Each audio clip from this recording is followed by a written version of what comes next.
Em Cabo Verde são 23 horas. Última hora. Passamos em revista o dia que termina. Recuperamos as notícias mais relevantes no plano nacional e internacional. Apressamos o dia que aí vai. Última hora, de segunda a sexta-feira, na RCP. A todos, muito boa noite. Cabo Verde continua a ser referenciado como país onde Portugal pode recrutar mão de obra para várias áreas do turismo.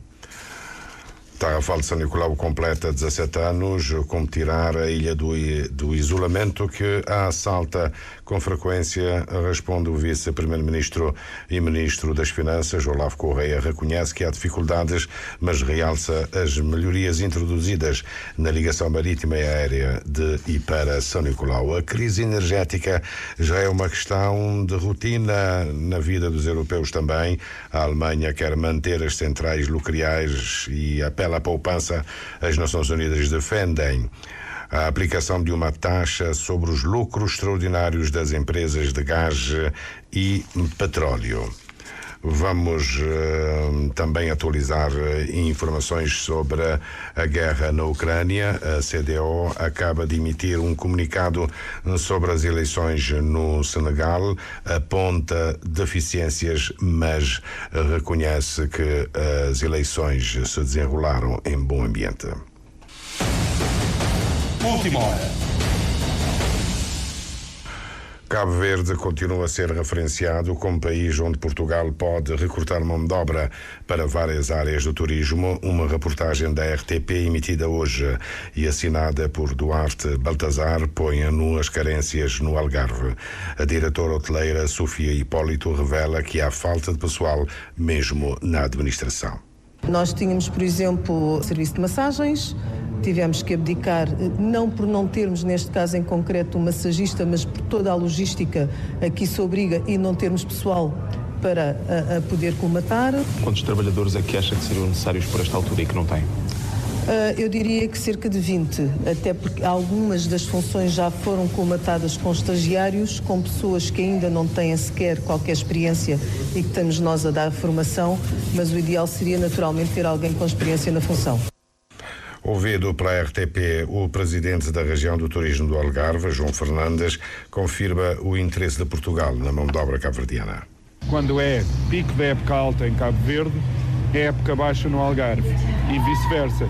E, portanto, há aqui uma oportunidade também de combinar duas épocas altas para um fluxo laboral garantindo, mais uma vez, todos os direitos a quem faz esta aposta. Sabemos que Angola também está a trabalhar para subscrever este acordo e sabemos também que já há 2 acordos bilaterais com Marrocos e com a Índia. O presidente do Instituto de Emprego e Formação Profissional defende que há algum exagero nos posicionamentos da Cabo Verde Empresas e da Cabo Verde e da Câmara do Turismo, que pedem prudência ao governo para evitar a perda da qualidade do turismo com a saída de quadros experimentados. Paulo Santos recorda os propósitos da recente missão do Ministério do Trabalho de Portugal com o apoio da Organização Internacional das Migrações. Eles vieram, numa primeira fase, fazer os contactos e fazer uma prospeção. Ou seja, não há ainda nada definido. Portanto, eu penso que está a haver, neste momento, um pouco de exagero em relação a esse assunto. Há perspectivas, como eu tinha dito, há perspectivas de um futuro próximo de haver maior flexibilidade, de mobilidade, de uma forma organizada entre as pessoas. Aliás, isto está a ser trabalhado há muito tempo. A nível político, Cabo Verde, na CPLP, aprovou o acordo de mobilidade, a União Europeia, também Cabo Verde com a União Europeia, um acordo especial. Portugal tem vindo, portanto, a fazer algumas alterações de leis em relação aos estrangeiros. Portanto, há uma vontade política de facilitar a mobilidade das pessoas na região dos países que falam, portanto, português. Entretanto, nós, durante esse encontro, inclusive nós colocamos em cima da mesa também que nós devemos dar prioridade aos jovens que estão no desemprego e sem formação, e que se Portugal também estaria disposto em financiar, fazer um financiamento de uma formação à medida de 2 meses para os jovens que estão no desemprego, que precisam de um emprego, que precisam de uma formação. Portanto, neste momento, é uma fase de diálogo, estamos a dialogar e a ver, portanto, as melhores perspectivas. A percepção que eu fico é que há um pouco de exagero, portanto, em relação a este assunto. E é justamente essa questão o tema do debate de raio-x no próximo sábado, a partir das 10h15, como reter os quadros qualificados para que a qualidade do turismo em Cabo Verde não perca. Os candidatos tanto podem emergir no grupo de jovens desempregados como dos que já trabalham. A perspectiva é do presidente do Sindicato da Indústria, Comércio e Turismo, sediado na Ilha do Sal, na ótica de Nilton Vaz. Uns e outros podem ter interesse em migrar para Portugal, tendo em conta, Miriam Lopes dos Santos, os baixos salários praticados e os contratos de curta duração. O interesse de operadores turísticos portugueses em vir buscar mão de obra do setor de hotelaria e turismo em Cabo Verde é uma oportunidade para muitos, considera o presidente do Sindicato da Indústria, Comércio e Turismo, sediado na Ilha do Sal. A mão de obra cabo-verdiana devia ser mais valorizada. O Código Laboral de Cabo Verde não permite muita vantagem aos trabalhadores. O trabalhador é o ele mais fraco. Sendo ele mais fraco, encontrando solução, neste caso de Portugal, de questão da imigração, eu acho que é uma oportunidade para os jovens sair daqui e ir lá a Portugal à busca de um salário que é 3 vezes maior do que estão cá. Eu acho que qualquer um que tiver com esta oportunidade vai abraçar. Muitos hotéis pagam acima do salário mínimo cerca de 25 mil escudos. Outros, conforme a qualidade do trabalho, mas o trabalho mais grosso que tem nos hotéis, cerca de 25 mil escudos. Eu acho que é um salário muito pouco para que os trabalhadores querem como eles vão escolher esta oportunidade de ir a Portugal. E por causa do Código Laboral também, que não protege os trabalhadores cabo-verdianos. Muitos deles vivem num sistema de contrato a prazo. Contrato este que, ao chegar à meta dos 30 anos, são despedidos por causa de não atingir o quadro. A título de exemplo, Nilton Vaz apontou que numa das cadeias hoteleiras internacionais no Sal, em que trabalham cerca de 600 pessoas neste momento, apenas cerca de 200 são do quadro pessoal. A maioria, frisa o presidente do Sicotur, tem contratos de curta duração. Temos aqui trabalhadores aqui no Sal, nos hotéis, tem um contrato do mesmo mês. Temos trabalhadores que têm 3 meses, tem trabalhadores que têm 6 meses, 6 meses, mas tem trabalhadores, a maioria dos trabalhadores tem um mês por mês, por causa desta situação do pico do turismo. E isso é uma das situações que o Código Laboral não protege o trabalhador. Os maiores quadros numa situação de contrato, não numa situação de um contrato indeterminado, vão ter que sair à busca de uma situação melhor. Se todos queremos. A Inspeção-Geral do Trabalho precisa fazer um forte trabalho porque há muitas empresas a fazer abusos, defende Nilton Vaz. Temos de ter um forte trabalho de inspeção do trabalho. Tem que ter, principalmente nos contratos em si. Porque quem vai assinar um contrato, um trabalhador, nunca vai à procura do sindicato para dizer, eu posso assinar esse contrato, o que esse contrato tem de mal para a gente possa ajudar? Nunca. Ele quer o emprego, assina o contrato. Só depois de assinar o contrato das situações que ele possa ter no futuro, quer ver ter com o sindicato. Agora, só que a Inspeção-Geral do Trabalho e a Inspeção-Geral do Trabalho tem que estar mais atento. Tem que ser controlada essas empresas, porque muitas dessas empresas estão a fazer muitos abusos. Com essa situação de tudo isso que está a passar no sistema português, a procura de mão de obra em Cabo Verde, eu acho que para nós é uma oportunidade. E uma oportunidade não só para os jovens, é uma oportunidade para nos rever e esse Código Laboral e dar para nós mais uma garantia para que nos está cá. O presidente do Sicotur acrescentou igualmente que já há trabalhadores no setor do turismo que querem desvincular-se da estrutura hoteleira onde trabalham para aproveitar oportunidades de trabalho no exterior, mas não conseguem porque as empresas não querem negociar.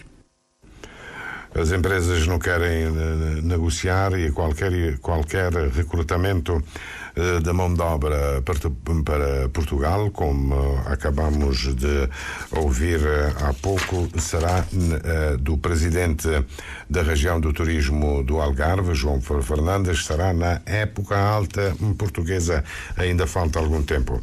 A movimentação do sector do turismo em Cabo Verde, na Ilha do Sal, aproxima-se aos poucos dos números de 2019, registados antes da pandemia da Covid. A afirmação vem do presidente do Resort Group, que gera os hotéis Mélia, em Cabo Verde, à margem do English Summer School, uma ação de formação em inglês dirigida aos alunos em férias de verão na Ilha do Sal. Reportagem Vítor Sousa.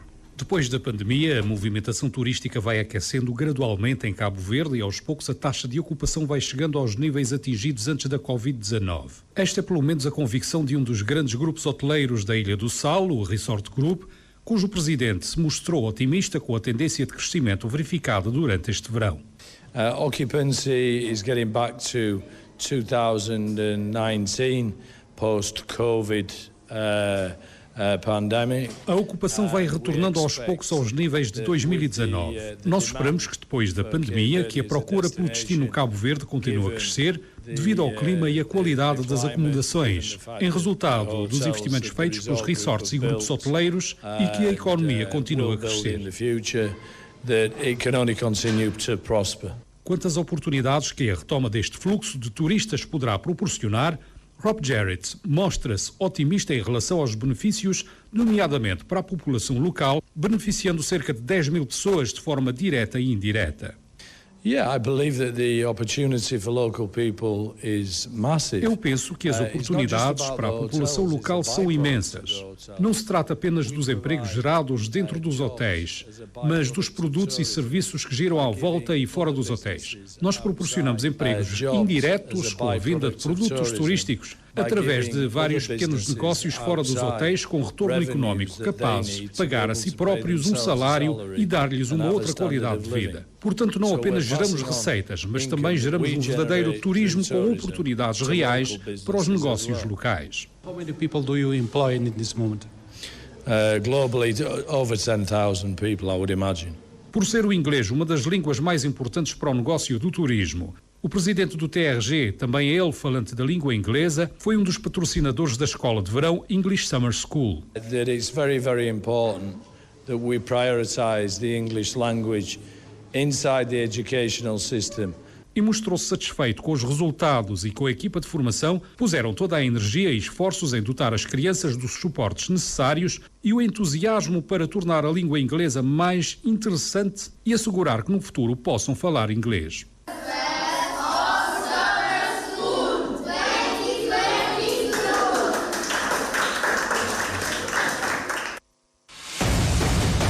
Última hora.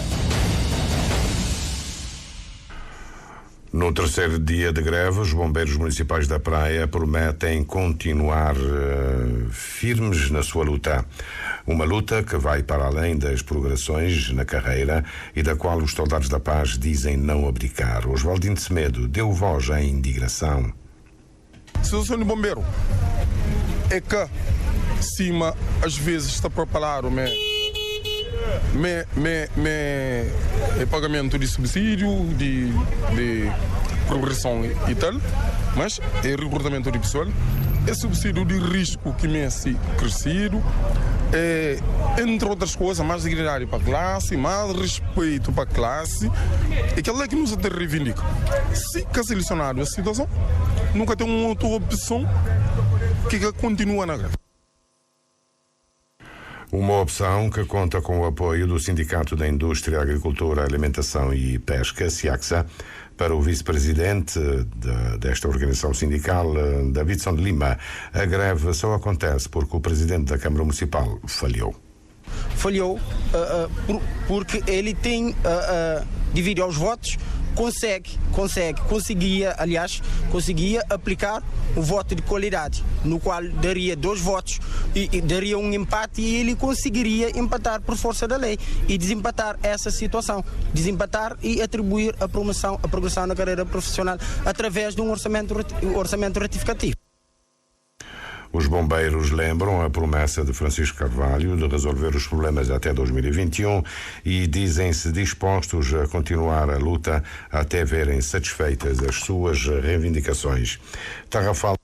Tarrafal de São Nicolau completa 17 anos e como tirar a ilha do isolamento que a assalta com frequência, o vice-primeiro-ministro e ministro das Finanças reconhece que há dificuldades, mas realça as melhorias introduzidas na ligação marítima e aérea de e para São Nicolau.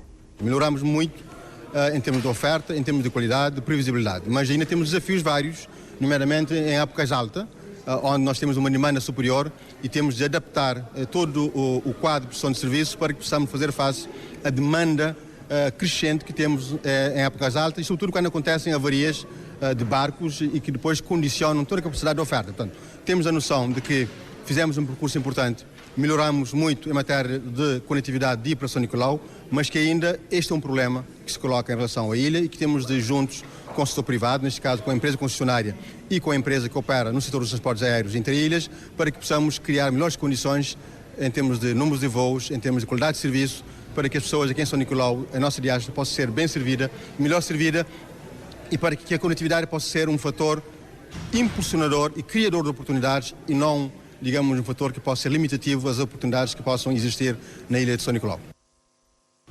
Visitas a empresas ligadas ao comércio, um dos pontos na agenda de Olavo Correia, hoje, à margem das comemorações do 17º aniversário do município de Tarrafal de São Nicolau. Continuamos ainda com notícias de índole regional, mas com incidência nacional. No município dos Mosteiros, Nilton Pires dá-nos conta que há praga na agricultura.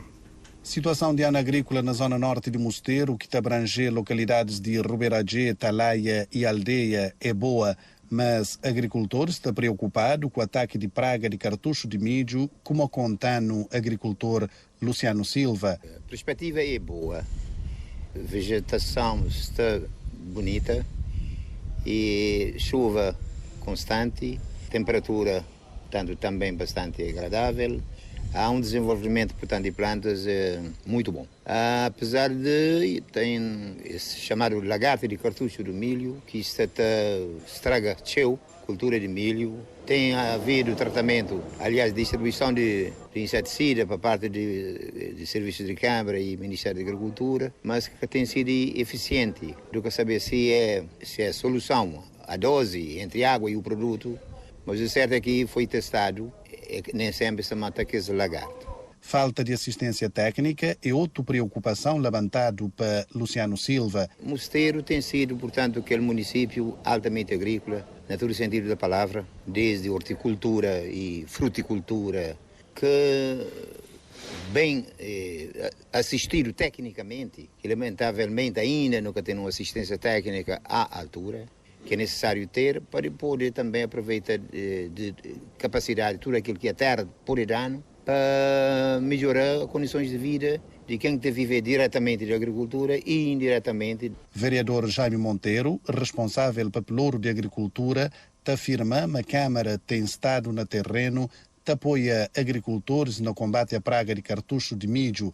Não tem conhecimento, efetivamente, de surgimento de pragas, não só na zona norte, mas também na zona sul, e concretamente na relva.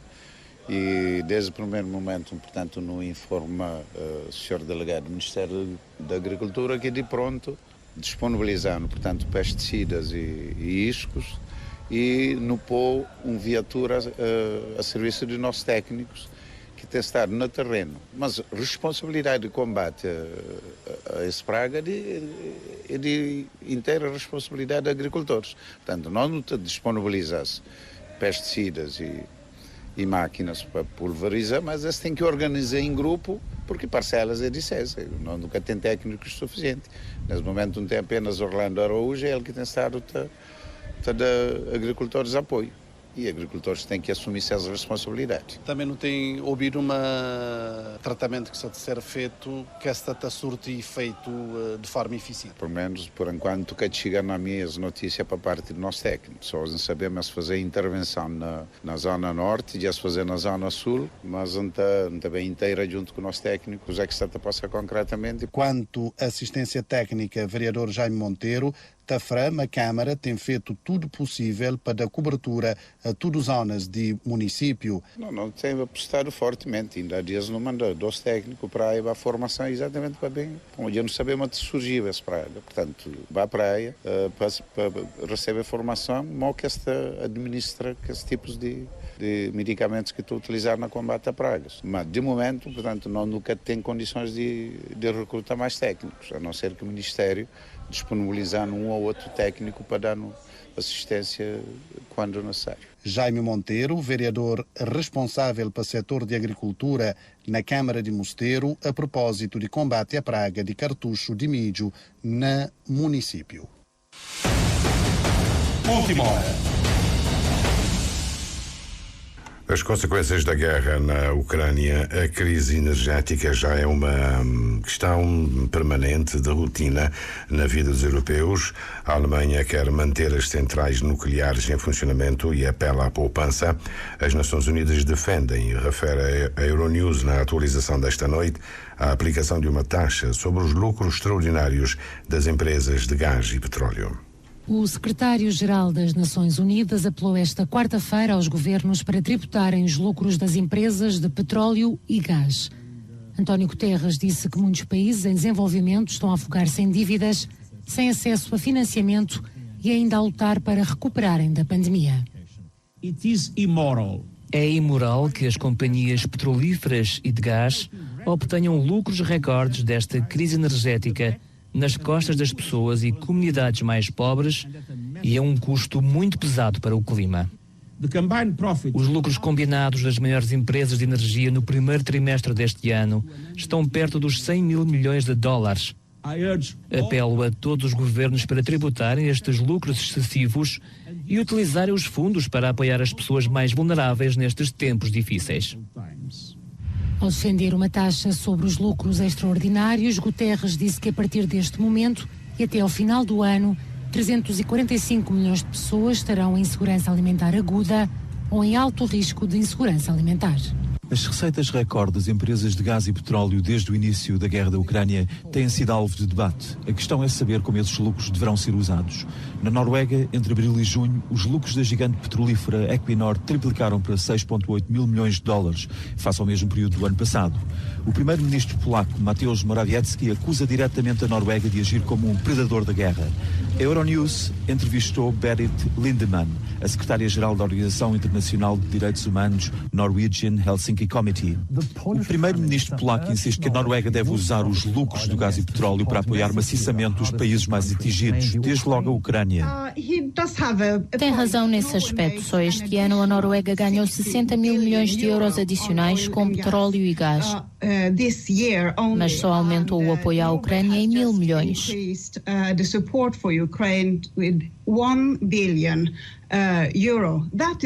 São pouco mais do que os lucros de meia dúzia de dias. A nossa convicção é que na sequência destas enormes receitas do petróleo e do gás temos de avançar e pagar muito, muito mais.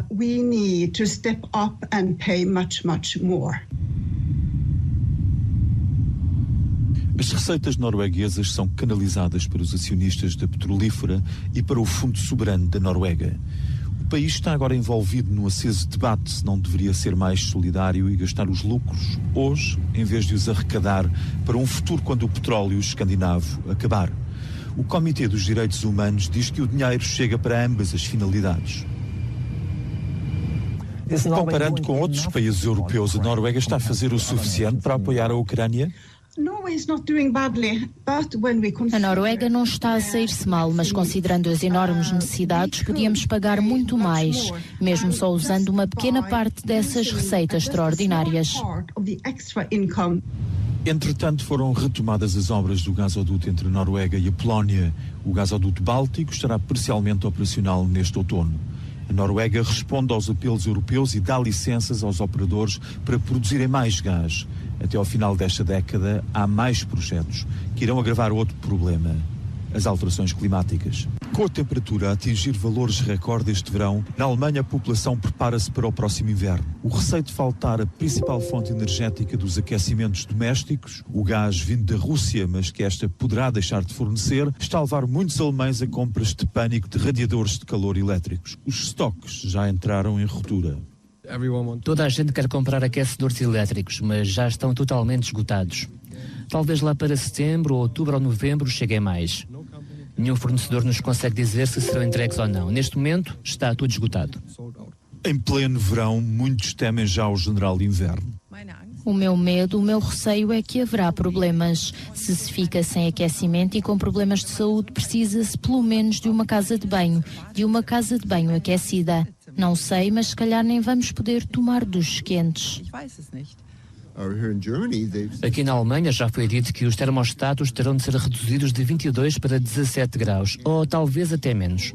A Rússia reduziu o gás do Nord Stream 1 para 20%, mas aparelhos elétricos não são a solução, avisam as autoridades. As redes elétricas não aguentariam a sobrecarga. Com a crise energética e a dependência do gás russo, Olaf Scholz está pronto a prolongar a vida das últimas 3 centrais nucleares alemãs. O país tinha decidido, na era Merkel, eliminar progressivamente a energia nuclear até ao final deste ano. A decisão deverá ser tomada nas próximas semanas, após os testes de peritos às instalações das centrais. Última hora. A presidente da Associação de Defesa dos Consumidores alerta que os tempos vão continuar a ser difíceis, apesar da descida dos preços dos combustíveis. Eva Caldeira Marques, em entrevista à Rádio de Cabo Verde, recomenda atenção por parte dos consumidores, da Agência Reguladora Multissectorial de Economia e do próprio Governo. Patrícia Martins.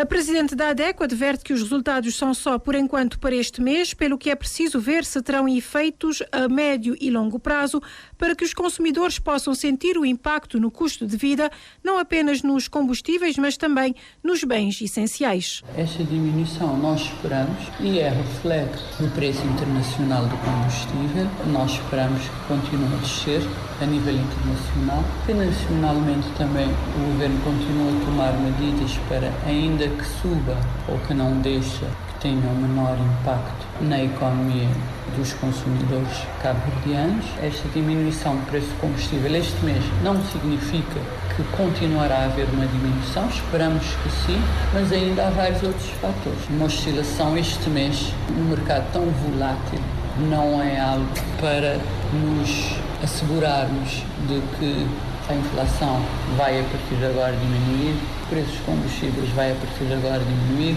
os preços de bens essenciais e não só vai a partir de agora diminuir. Nós não esperamos que só com esta ligeira descida as coisas vão se normalizar. Não é só o preço dos combustíveis, este preço depois tem um impacto também no preço de bens essenciais, que é o que nos preocupa mais junto à ADECO. Por isso, Eva Caldeira Marques diz que se prevê ainda um período difícil este ano. Vão ainda ser tempos difíceis, muito voláteis, dependentes, como sabemos, de guerras internacionais, da recuperação de uma recessão e de uma pandemia, com as suas dificuldades. Portanto, nós sabemos que ainda vão ser tempos difíceis e também com a recuperação da pandemia. Isto tudo tem um impacto no preço dos combustíveis, no nível de vida, nas dificuldades para os consumidores cabo-verdianos. Ainda contamos que, até com a boa retoma da economia, do setor do turismo, de investimentos a chegarem, nós ainda contamos que no ano 2022 vai ser um ano difícil. E perante essas dificuldades é preciso estar atento, frisa a presidente da ADECO. Consumidores atentos em termos de poupar, em termos de estar esclarecidos no que são os seus direitos. Os consumidores que estejam atentos, nós estamos atentos. Solicitamos aos operadores também que tenham essa sensibilidade para as dificuldades. Solicitamos às agências reguladoras também que tenham atenção especial para os consumidores e as dificuldades que estão a passar neste momento. Não está fácil. O Governo também no sentido de continuar a monitorizar Nós continuamos a exigir ao governo que implemente reclamações digitais. Os consumidores não sentem que estão protegidos nos seus direitos, principalmente numa altura frágil como esta, que nós todos estamos a sentir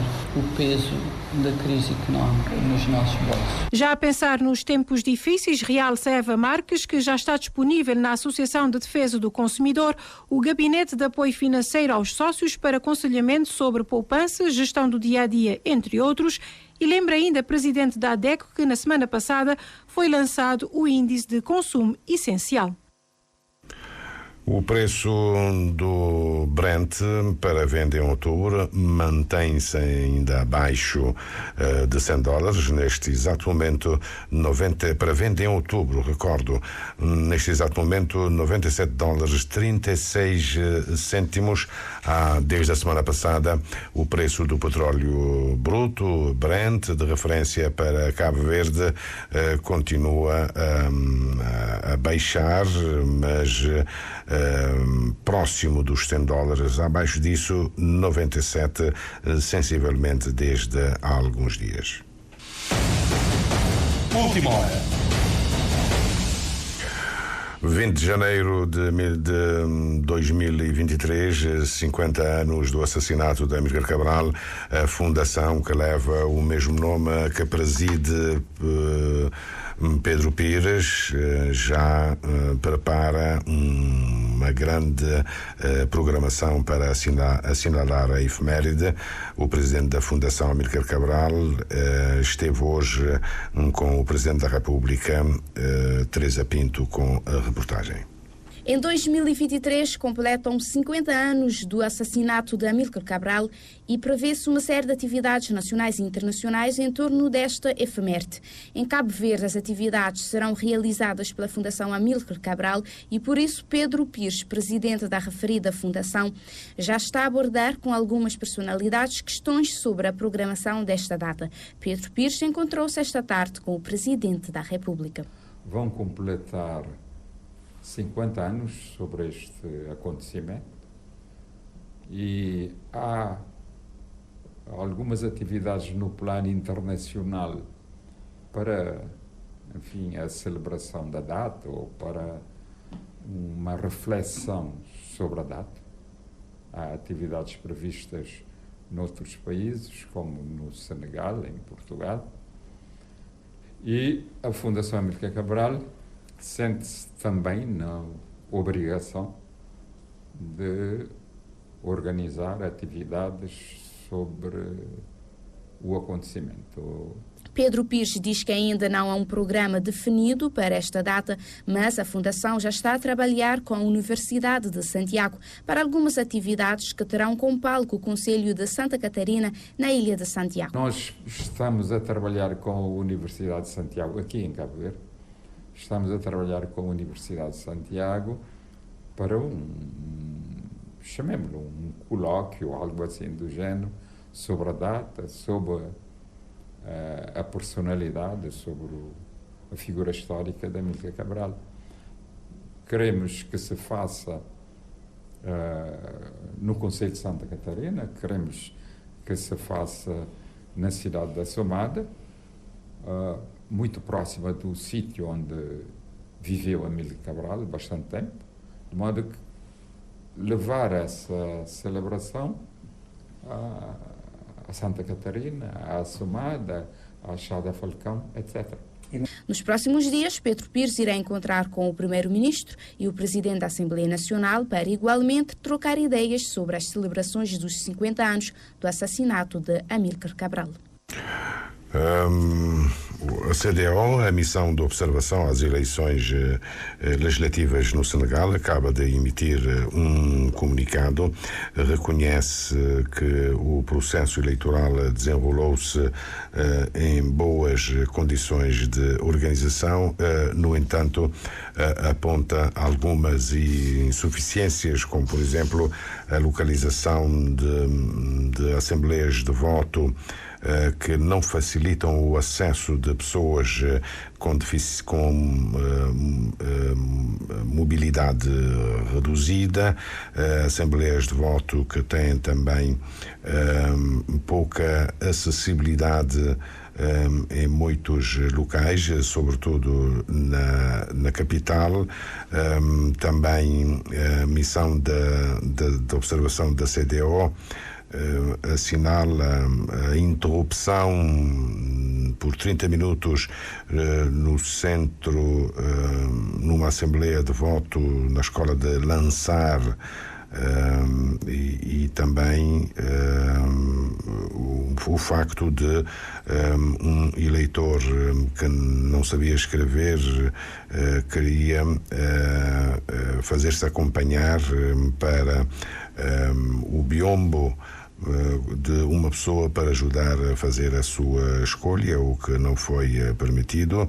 O presidente da Assembleia de Voto quis, mas os representantes dos candidatos da oposição não permitiram que o invisual votasse acompanhado. A taxa de participação ronda 47%, o que significa que a abstenção é de 53%. Os resultados devem ser publicados esta sexta-feira, mas a oposição pede a suspensão da publicação dos resultados previstos para amanhã à tarde ou sexta-feira de manhã. A oposição quer ainda tempo para fazer o levantamento de todas as irregularidades verificadas. A oposição quer uma coabitação, porque pelas contas da oposição a maioria presidencial vai perder as eleições. Logo, se a oposição vencer, tiver a maioria dos assentos parlamentares, o Presidente da República, Macky Sall, terá de coabitar com um primeiro-ministro oriundo da oposição. Vamos aqui anunciar alguns títulos do primeiro jornal às 7, com o jornalista Jefferson Gomes. O presidente da Câmara Municipal da Praia afirma que a ADS é a entidade competente para resolver o problema do vazamento de esgoto nas moradias da Casa para Todos, na Chada Grande Trás. Francisco Carvalho acusa a empresa de não cumprir a sua responsabilidade. Um jovem imigrante em férias na Ilha de São Vicente realiza uma manifestação na sexta-feira próxima em protesto contra o centralismo que, segundo afirma, está a asfixiar São Vicente e as outras ilhas do país. Uma delegação da OCID efetua esta quinta-feira uma visita oficial à ilha de São Vicente. É a primeira encabeçada por João Santos Luís e visa constatar no terreno as dificuldades enfrentadas pelo sector primário da economia nacional em São Vicente, mas não só. O ministro das Comunidades congratula-se com a equiparação, o reconhecimento da Carta de Condução de Cabo Verde em Portugal. Grosso modo, são estes os principais títulos do primeiro jornal às 7, com Jefferson Gomes. Estamos quase a atingir os 40 minutos depois das 40 minutos depois das 23 horas, ou seja, faltam 20 minutos para a meia-noite. Propomos música, já sabe que eu estarei aqui a quinta-feira, que entra daqui a pouco às 23 horas, às 7, primeiro jornal com Jefferson Gomes. Boa noite. Última hora. Passamos em revista o dia que termina. Recuperamos as notícias mais relevantes no plano nacional e internacional. Apressamos o dia que aí vai. Última hora, de segunda a sexta-feira, na RCP.